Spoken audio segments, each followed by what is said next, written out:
What is up, everyone, and welcome to another episode of the Somewhat Sports Podcast. My name is Chris, and I am joined by my two fellow soldiers, the best co-hosts in the game, in the sports world, Jurgen, Damian. How are you, my guys? I hope you all had a very good Thanksgiving. Pretty good, pretty good. Mine was fun with both friends and family, and ready for another episode. Nice. Yep, as am I. A little tired, but Thanksgiving was good. A lot of food, a lot of good food, actually. A lot of good eats, yep. Yes. Thanksgiving comes and it goes, but sports are still here, and that's what we're going to talk about. That's what we have a podcast for. Now, I think finally we're going to have a football-dominated episode for once, as the NBA took a little backseat. Honestly, the NBA was going to take a major backseat until a major trade occurred last night. Yeah. But, yeah, we'll handle the NBA news last since it's pretty minor. Well, not really minor, but because NFL has so much shit that we need to talk about, we'll start with that. So rundown. Basically, second half of the NFL season is basically occurring right now. Almost, I think, 5 more games. I think we're in like week 11 now. 13, I believe. Oh yeah. I mean, there's always been delays and all that. But yeah, but I think most teams have played 11 games so far actually, because I wrote down the schedules. But nevertheless.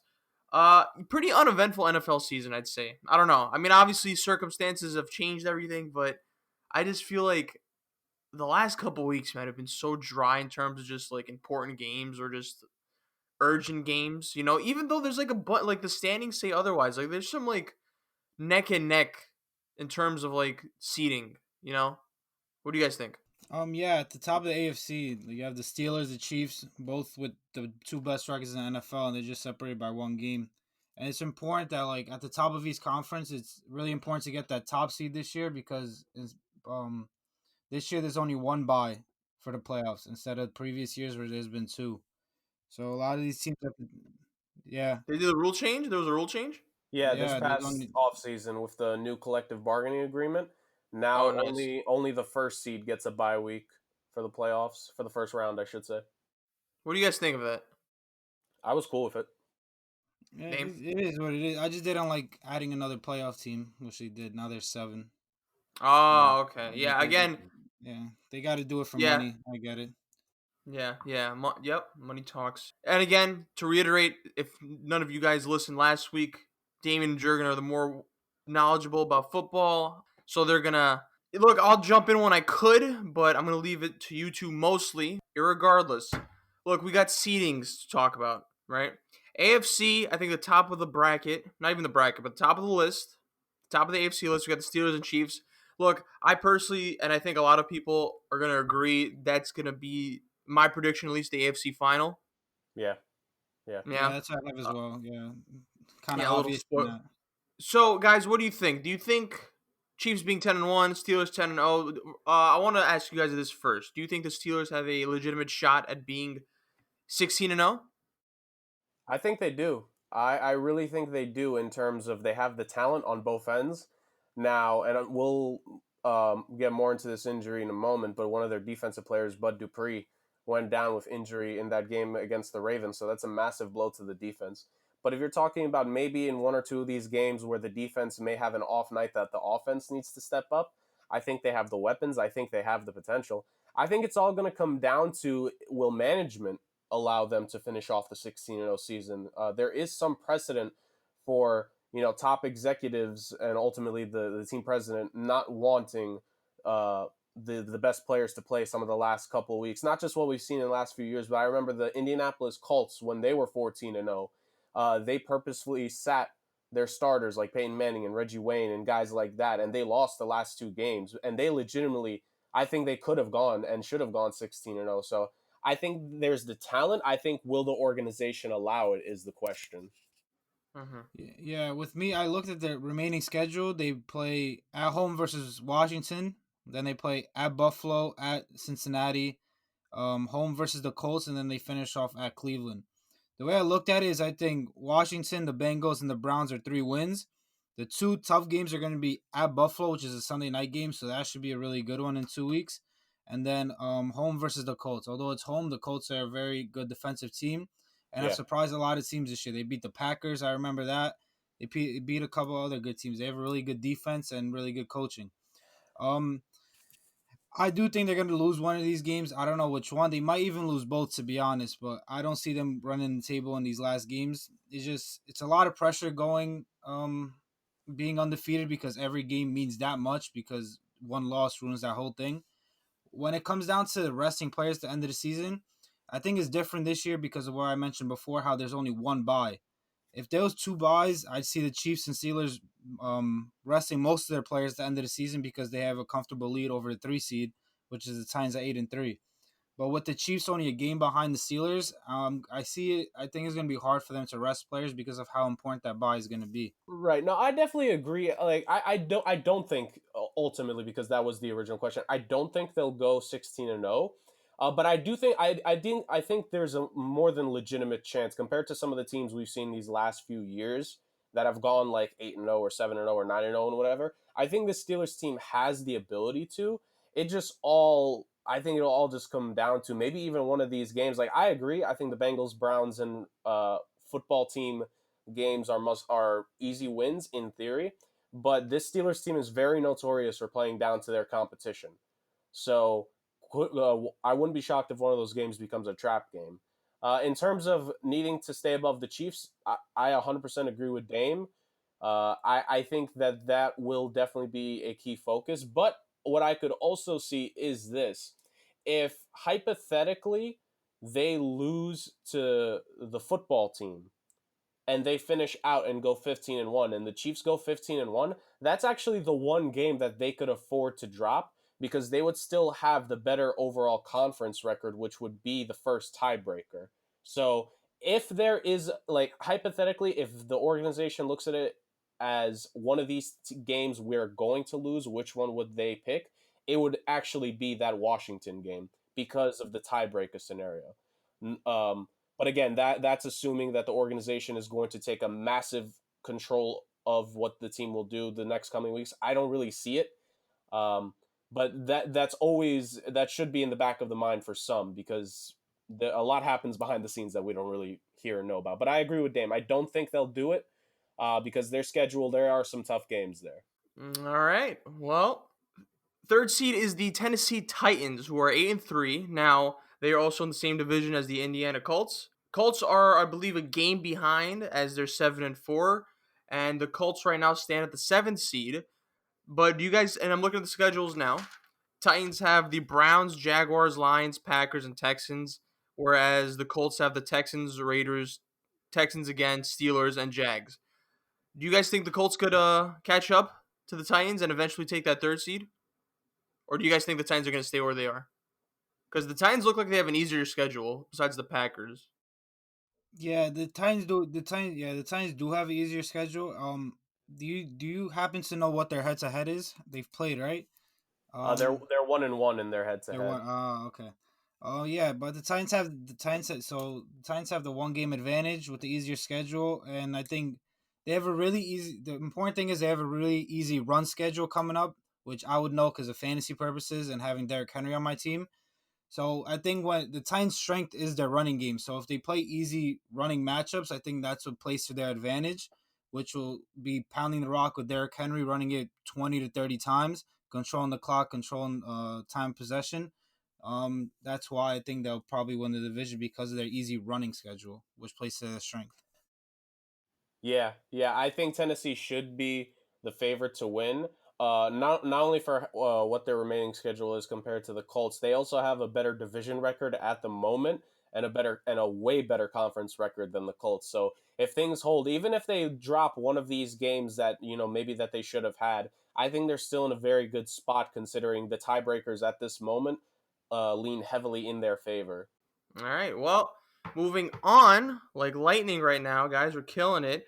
Similar to the Titans and the Colts, we have the Bills in the 4th spot at 8-3, and behind them are the Dolphins at 7-4, who are also the 6th seed. Shout out to the Dolphins, man. They went from a laughingstock last season to like legitimate playoff contender. Legitimate playoff seeding this year. That's culture right there. I'm hoping the Jets could, take notes, but God knows. But anyway, they're a game apart, just like the Colts and the Titans. Rest of the Bills schedule: 49ers, Steelers, Broncos, Pats, Dolphins. Dolphins have Bengals, Chiefs, Pats, Raiders, and Bills. What do you guys think? You think the Dolphins could catch up to them, or you guys think Bills are going to stand strong and maintain the seed? Before really, I looked at their schedules as well. Before looking at their schedule, I was like, the Dolphins are really trending in the right direction. They're hot right now with Tua and everything. But then I looked at the schedules, and then I did which games who's gonna win, and I have the Bills going 3-2 rest of the way, and the Dolphins going 2-3. And with the Bills already having the game advantage, I have to give the edge to the Bills. But you never know. They play each other in that last game. It really might come down to that last game, depending on how the rest of these matchups go. But I'm gonna give the edge to the Bills because they've been better most of the season and they probably have the better roster. But the Dolphins are heading in the right direction with their entire rebuild. They have their QB. They're heading in the right direction. They even are gonna have a top 10 pick as well with the Texans. So I really like what the Dolphins are doing, but I don't think this is their year yet to win the division.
Beautifully said, my guys. Now, look, everyone's mixed on the Cleveland Browns just in terms of how far can they get and just likability in general. But they're 8-3, so got to give them credit. Baker, I think, has had a pretty decent season, and it's an important year for him because I think he's on a contract year. Am I correct? Yeah, but they could pick up his fifth year option, which they probably Gotcha. will unless they completely want to go in a different direction. If this But is year 3, then next year would be the contract year. If this is year 3, I think it's his third year. it's the same thing as Sam Darnold, and the Jets will either have to pick up his option or not. So Yeah, yeah. I could see Baker's option being picked up most likely. yeah. They're not gonna have like a top pick in the draft, so they're not gonna be drafting a QB or anything like that. But I also think Baker has and I thought it was important for him and Darnold to kind of show up. Obviously, Darnold's in a different situation, but I think Baker has been serviceable. I mean, to say the least, I can't think of a better word. He's actually shown like he's capable of carrying an offense as a starting quarterback. So the Steelers are obviously going to win the division. Browns are 8-3, obviously. Also in that division are the Baltimore Ravens. Now the Ravens have had an underwhelming season. Obviously, there's also been a COVID outbreak recently. They lost to who? They lost to the Steelers, right? Yep. There's obviously talk of can the Ravens catch up? Are the Browns a fake good team? And I'm looking at the schedules now. And I got Browns remaining is Titans, Ravens, Giants, Jets, Steelers. Whereas the Ravens remaining schedule is the Cowboys, Browns, Jags, Giants, and Bengals. Now, the Ravens are currently outside the playoff picture. They're at the 8th spot. But do you guys think they could kind of catch up to the Browns and kind of be the 2nd seed? Because if they surpass the Browns, I think they get the 5th seed, right? In terms of the question of can they catch up, I don't know, man. And it's not even because of the COVID outbreak. That They of have a course good is playing. schedule, though. They Yeah, do, they but really do.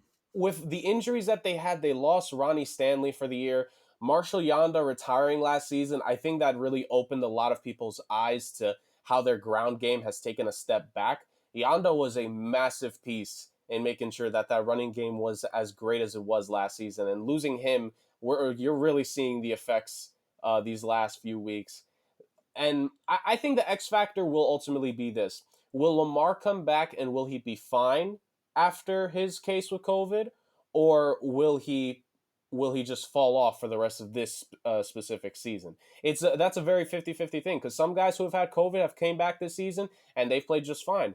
Other guys have played, you scratch your head, you don't think that's the same player. If the Ravens can come back, if Lamar can come back, I think they can be one of the wild card teams, but they don't necessarily need to be outpace the Browns because there's 3 wild card spots. They just need to outpace really the Colts or the Dolphins. So could they potentially do that? I think they could, but if they are leaping the Browns, I don't know if they're winning 5 in a row, especially if Lamar is not available for this next game. I know Dallas has been bad this year, but missing your MVP, that's not a formula for success. Yeah, they're saying that they're not sure if Lamar Jackson's even gonna be able to play this week. Like Jurgen said, like, it is Dallas, but Lamar Jackson is such a big part of that team that without him, they're just as bad as Dallas is. As we saw, their offense this past game against the Steelers was absolutely atrocious with Robert Griffin III and then the other guy, the TikTok guy, I forgot his name. That's how bad he is. That he's just known for TikTok. I didn't even know that. McSorley, Yeah, how you pronounce it. So if Lamar Jackson doesn't play, they could easily lose that game.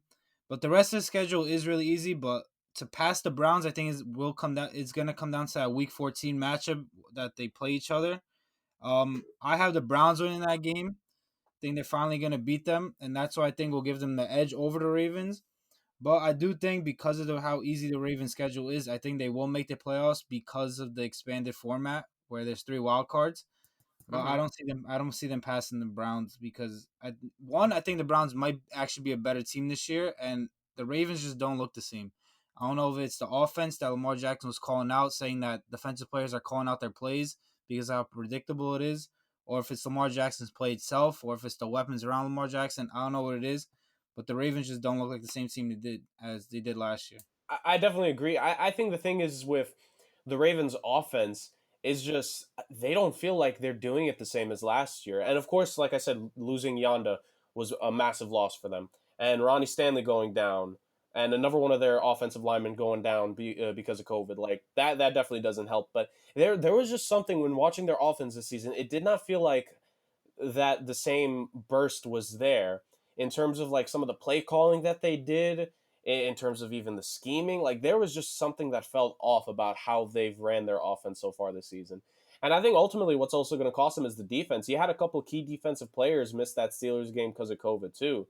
So you're missing your best weapon on the team in your quarterback. You're missing several offensive linemen already. You're missing your top 2 running backs, and now like a few of your best defensive players. Like that is a formula where if they miss the playoffs this year, like that's nowhere near out of the realm of possibility. And I'm slowly leaning towards that's my take on them. I think they might miss the playoffs.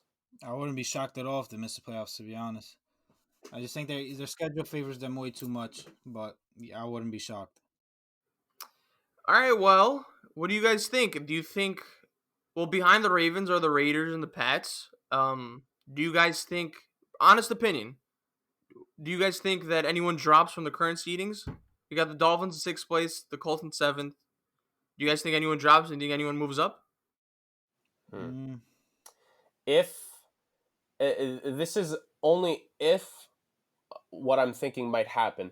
If Ryan Fitzpatrick continues to start for the Dolphins, you're going to get 1 or 2 Ryan Fitzpatrick games, which for those that are unaware of his career arc, expect a 1 or 2, 3 or 4 interception games to close out the season. If you get 1 or 2 games like that, the Dolphins could potentially slide out. But at this current moment, like I know Vegas has had a couple of interesting showings. Like they played well against the Chiefs both times this season. They're the only team that has challenged Kansas City for 4. Beating them. Beating them. No, yeah, beating them in one game and then challenged them the entire game in the second contest. But then you have a game like they had against the Falcons, and I know it was so bad. Oh, I know it was a 5 turnover game, but that's just one of those head scratchers where it's like, really? You had that game against Atlanta? So I'm more confident if we had to like take it right now. I'm more confident that the 3 stay rather than one of them drops compared to who they're facing in terms of like the 8, 9, and 10. Yeah, listen, I personally hope the Patriots stay competitive, and it comes down to Yep. their last week for them because they played the Jets that last week, and I don't need them resting their players. I need them to beat the Jets. But however, of all the teams in the playoffs right now, I think it would be the Dolphins that fall out. And like I said, I do think the Ravens would be the ones to take their spot. The Raiders, I just can't trust at all. They're one team one week, one team the other. Like Jurgen said, they beat the Chiefs. They stay competitive with the Chiefs, and then they lose 43-6 against the Falcons. Like that's that's terrible, and that's amazing. Like you don't know what you're gonna get every week. So my guess would be the Dolphins fall out, and the Ravens move into that spot. But I'm hoping it's the Patriots that get it.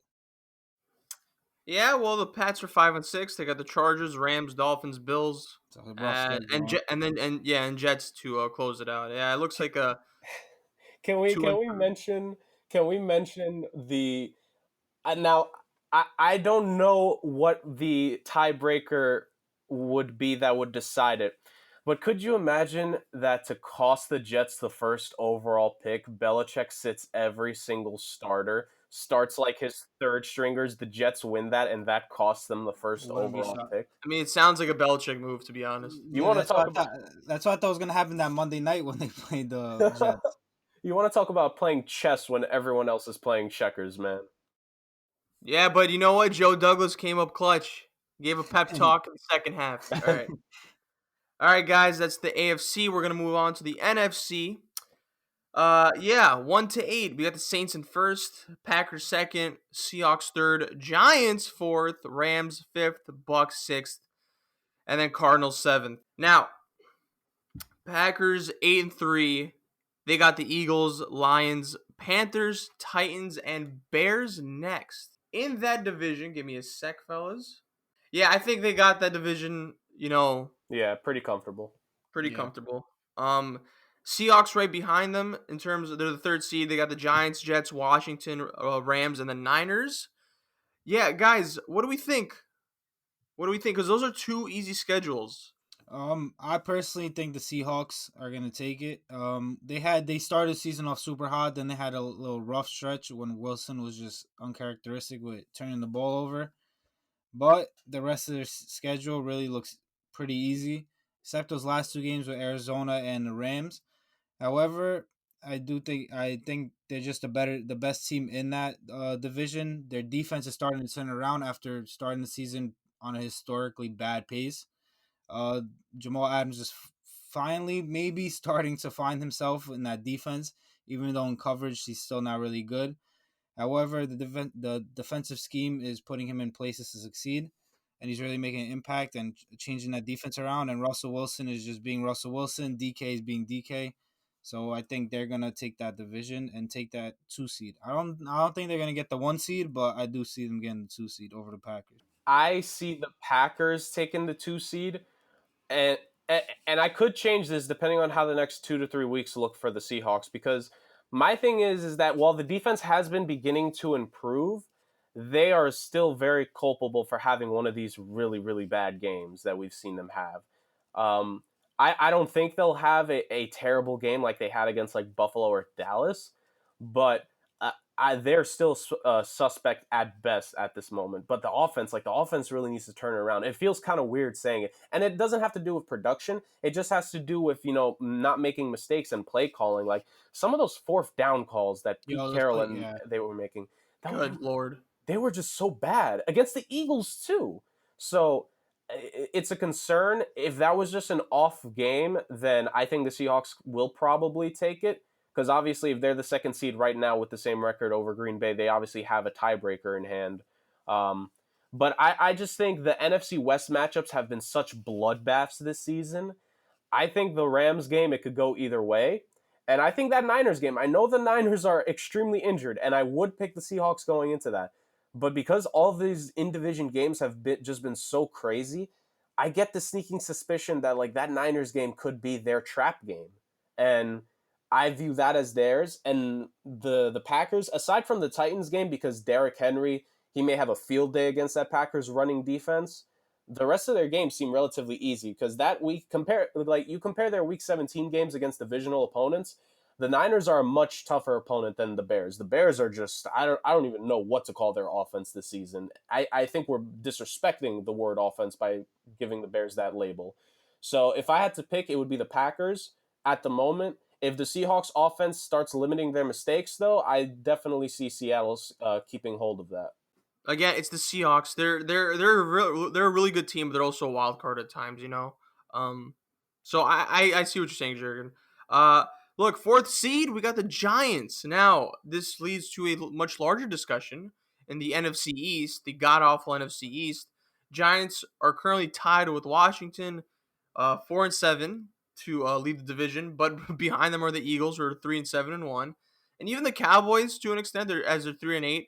What do you guys think? You think the Giants maintain their lead? I mean, do you think the Giants, or who do you guys think is going to take this division? You think Giants are going to hang on, or does Washington surpass them, or do the Eagles kind of like just shoot up? And I'm looking at the Giants schedule: Seahawks, Cardinals, Browns, Ravens, Cowboys. Yeah, I don't know about that. I'll let Dame go into detail first. I just need to make 2 points real quick. First, on everyone's minds, we all despise this division. And when I say we, I don't just mean the three of us. I mean every single NFL fan in the world despises that division. And if we have a division winner, if we have a playoff team that has 6 wins, which there's a more than realistic chance we may have that, we need to take away the automatic home playoff game for the division winners because oh my goodness, like that is just terrible. Dame, take it. Yeah, this is like you said, this division is absolutely disgrace to the game of football. I don't think the team that wins the division is gonna have a 500 record. They're gonna be under 500, which I don't think has happened many times, if at all. But it's only once or twice. Like it's very rare. Looking at all these schedules, a lot of them might be easy because they play each other, and all these matchups should be easy if they play each other. But the team that I have winning the division is the team that I have going 2-3 the rest of the way, while I have all the other teams just winning one game, and that's the Washington football team. I think they're gonna win their last 2 games against Carolina and Philly.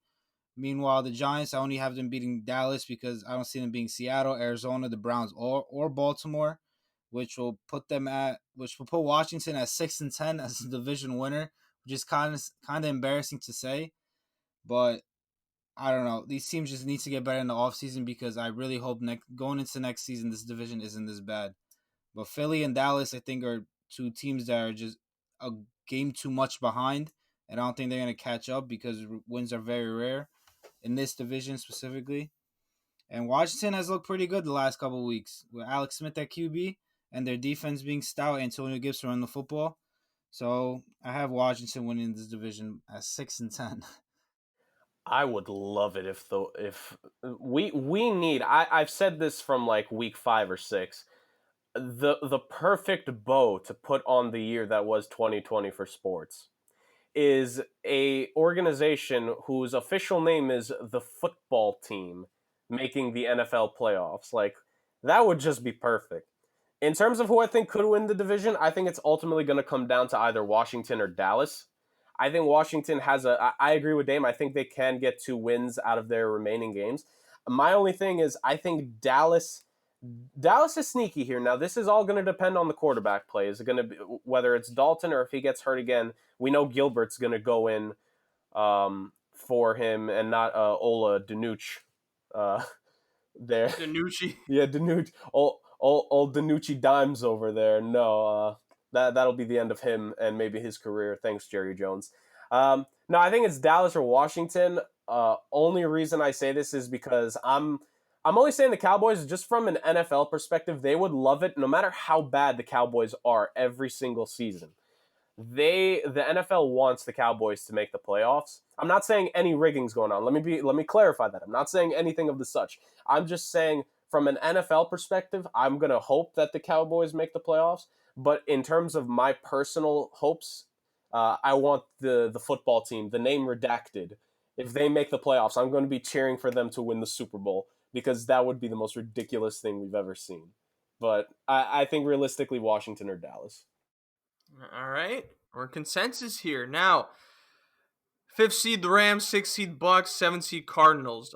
Yo, bro, the NFC West, man, what a war zone out there. Look, the Rams are looking. No, not the Rams. I think the Bucks are looking pretty suspicious. Tom Brady's performances have been questionable the last few weeks. Do you see any of these teams dropping out? And then I think behind them, in terms of like outside the playoff picture, it's the Vikings, the Bears, and the Niners. Do you think anyone could possibly shoot up? I see they staying the same exact way. I think the Bucks might move ahead of the Rams. But that's maybe. But the 7 playoff teams, I think they're gonna stay. I don't think the Vikings, Bears, or Niners are good enough or gonna win enough games to take one of these spots. I agree to an extent. My only caveat is this. Now, maybe it was just me because I actually rewatched the highlights of this game, but there was just something that felt a little bit off from Kyler Murray in that Patriot game. And I'm not talking about like the play calling or anything like that.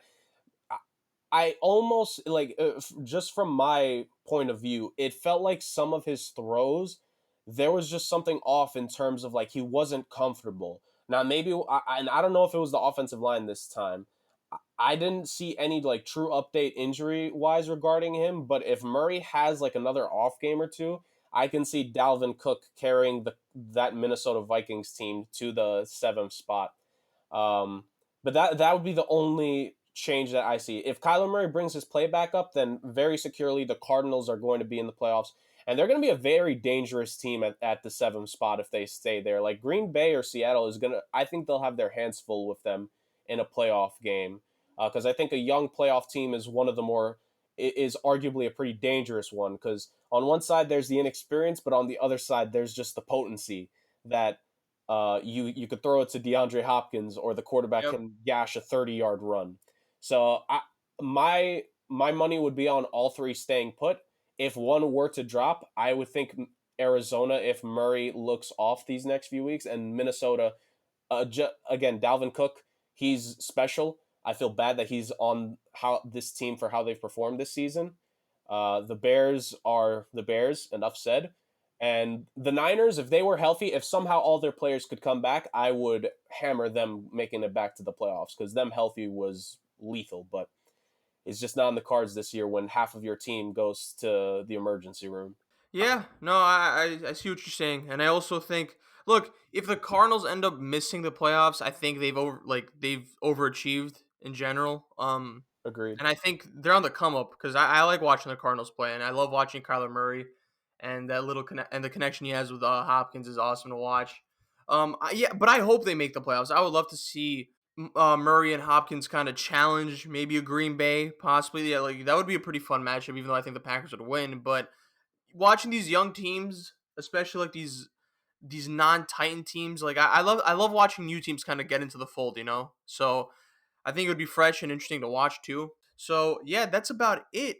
Do you guys have anything else to add in terms of football news this week? I forget if it's this week or next week. And knowing my amazing memory with the schedule, it may even be week 15 for all I know. But within these next few weeks, we're going to see one of the most glorious games that we could watch. Chargers and Falcons, the Choke Bowl.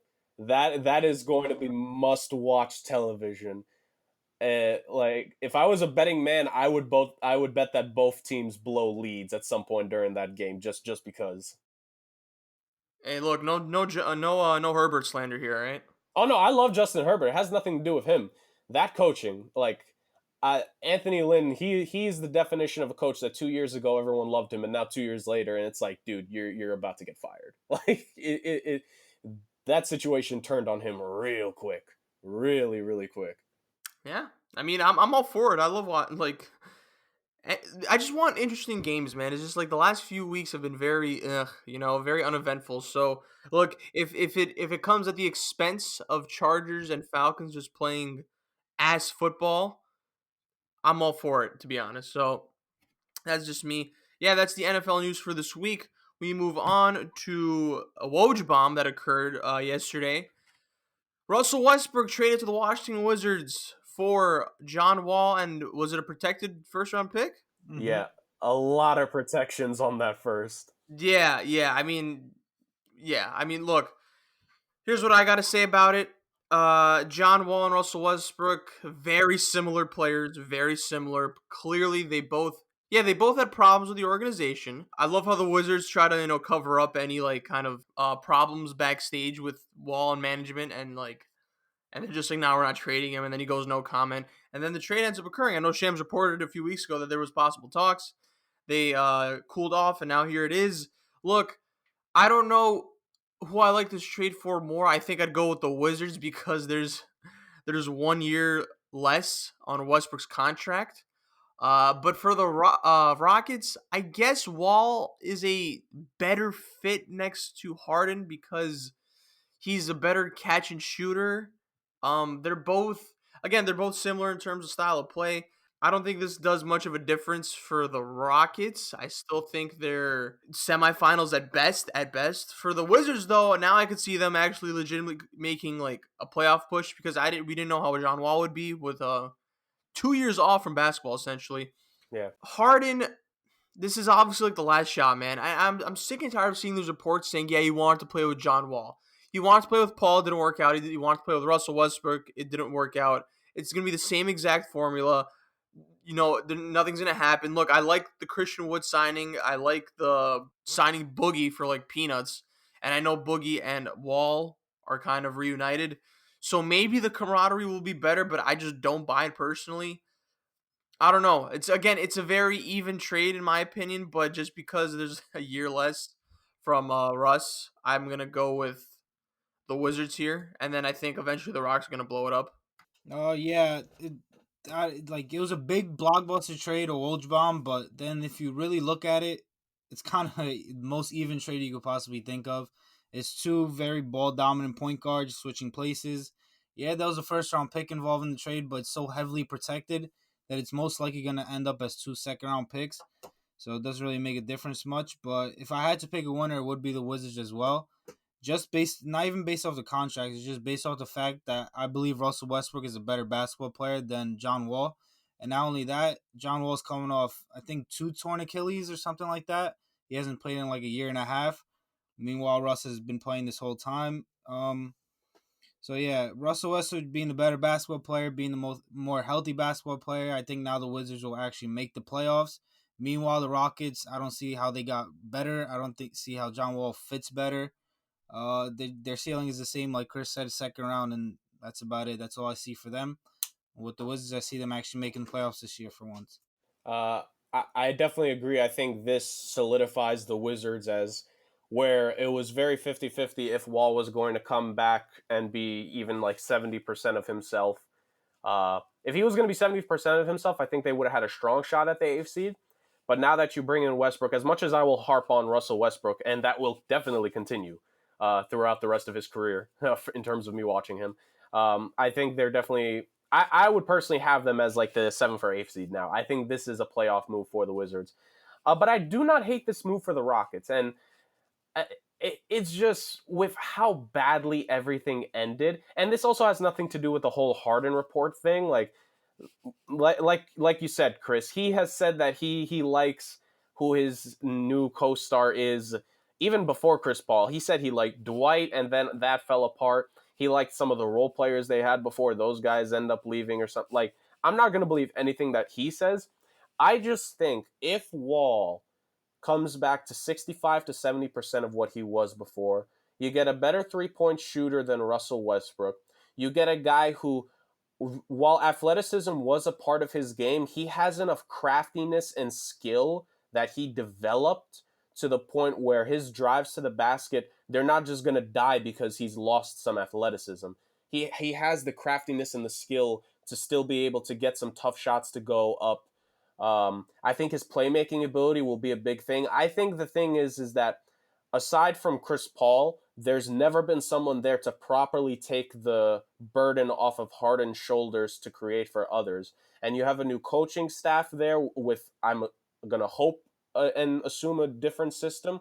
I think this could finally be the time where Harden can take a step back and this not be for a 3-pointer, where instead he could take a step back from the offense and let someone else run things. And I don't think it's too big of an ask if Wall is at 70% of what he was before. Because at his best years, I personally believed he was the best point guard in the Eastern Conference for a 2-3 year period.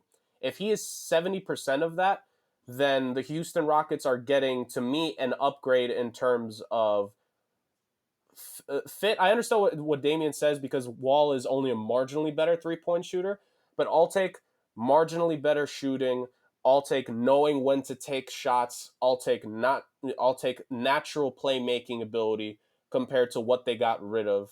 The contracts were the contracts. Like, I think you guys are both right. You can argue, like, for the Wizards, it's definitely a nice, like, one less year on the contract.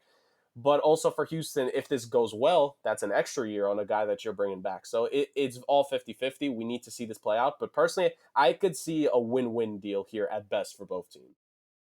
Yeah, but like, say for example, Harden ends up leaving, he gets traded, right? You're kind of stuck with John Wall, who's we're uncertain about. I get the risk. It's like it's your last shot, but also Harden has given me no evidence that he's willing to take a backseat or at least change his style of play. And also, you gotta know something. Like, Russ has that attitude, right? But so does John Wall, and I think Russ's attitude is kind of for the better. I think John Wall, look, he had problems deferring to Bradley Beal, right? So I can't see those personalities meshing well together. I think Boogie will be like that, middle ground between them. Look, I'm not saying it's gonna be an all war, That's but I'm funny. saying, but yeah, That's funny that I know both. Boogie of all people, right? But I'm just saying the ingredients are there for this to just collapse, And Right. look, I'm all for it. I'd love to see dramatic storylines. That's what we love about the NBA is just we consume anything, right? So, and because it's the Rockets, and then it would increase trade rumors for Harden if everything does fall apart. So look, it makes for good news. And look, we know what Russ is, and you put Russ next to Beal now, who is a legitimate player, like a legitimate player who could actually shoot the ball as well. And then, and you're gonna give him Bertans as well, Robin Lopez, Denny of Dean, Rui Chamorro are two young players that could actually pick up from like that mentality Russ brings, and they could take that and move forward, and it'll be positive for them. And then the Right. Wizards, they're gonna accelerate the rebuild, in my opinion, just from like having these two players who seem like very good kids, but they're gonna have that dog instilled in them because of Russ. So I like it more culturally as well for the Wizards. Right. I don't blame it. I think like when you bring up Wall and like his ability to defer, I think the thing is that when Wall was at his best, Beal wasn't at his best quite yet. He was still Yeah. very early in his career. He was, I don't want to, like, he was a bit injury prone. Like, it was a consistent thing where Wall was playing 75 or 80 games and Beal was only playing like 60, 62. I don't think we ever got to properly see the mesh in Washington, and that's something I wish we could have seen. But if you're talking about a guy that can bring it, like, Wall was the guy on those Wizards playoff teams. Now, again, this isn't a lot. This is definitely nowhere near compared to the resume of other point guards. But in a 5-year stretch, they made it to the playoffs 4 times, and 3 of those times they made it to the semifinals. For a team that saw 0 success since they won their championship like 4 decades ago at this point, Wall being the guy that got them there, I think that means, like, to me, that definitely means something. Like, here's my thing. I agree. I think this could be a massive step for the Wizards. I definitely agree with what you say. I think Denny and Rui are going to mesh well to Russ, because I think that him just being there, I think they'll be captivated with him to where they'll learn something. While I do think the same could have been said for Wall, I do, because Wall had been around the team for a year, so Rui already knew him. I think Russ will mesh well with him, because I don't think he's this teammate killer or like this locker room killer that like the media says he is. I don't think he's that. I just think when he's on the court for the most important moments, there's just something that's not clicking these last few years. Those are two different arguments. No, I definitely see what you're saying. I don't disagree that if you want to give this a W for Washington, but I just think for Houston, I can definitely see this working out pretty well for the team.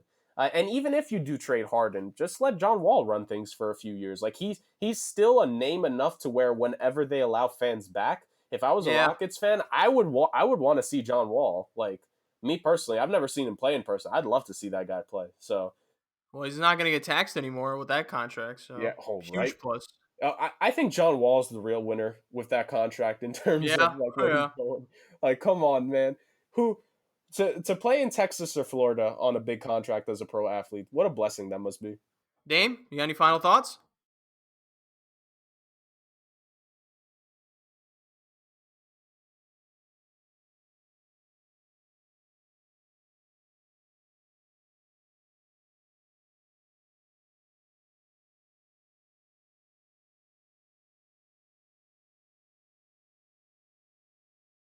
Nah, that's fair. That's fair. Yeah. Again, it's the Spider-Man meme where they're just pointing at each other. That's the epitome of this trade, you know? Yeah. So I guess we'll wrap it up here because there's nothing else to talk about. Solid week. I'm glad we got NFL news as the majority of the podcast episode. And look, I'm pretty sure there's going to be more news, especially with, training camp occurring. There might be some trades for the NBA. Who knows? We'll talk about that. But someone's already staticky. Whatever. Anyway, guys, a pleasure. It's our shortest episode. We made it below an hour. Thank God. Yeah. Yeah, huge milestone for the podcast. But guys, to any viewer or listener that is peeping right now, thank you for sticking with us through all these 15 minutes. Dame, Jurg, appreciate you guys spewing your takes. It's always a pleasure. Absolutely. And any final words before we peace out? Let's just hope for another Jets loss this week. Facts. Yes, continuing the tank for Trevor for the Jets, and to the one or two hockey fans that might actually be listening to this show. When the NHL, when they finally agree and get the season started, I will bring some hockey updates for you guys, I promise. Yes, sir. We're not going to stick with two sports. We're going to stick to a bunch. And shout out to Jurgen for that. And we might have more guests, Me and Damian are kind of inept with the hockey world. So we're going to have Jurgen lead that train. But, guys, thank you. Everyone else, peace.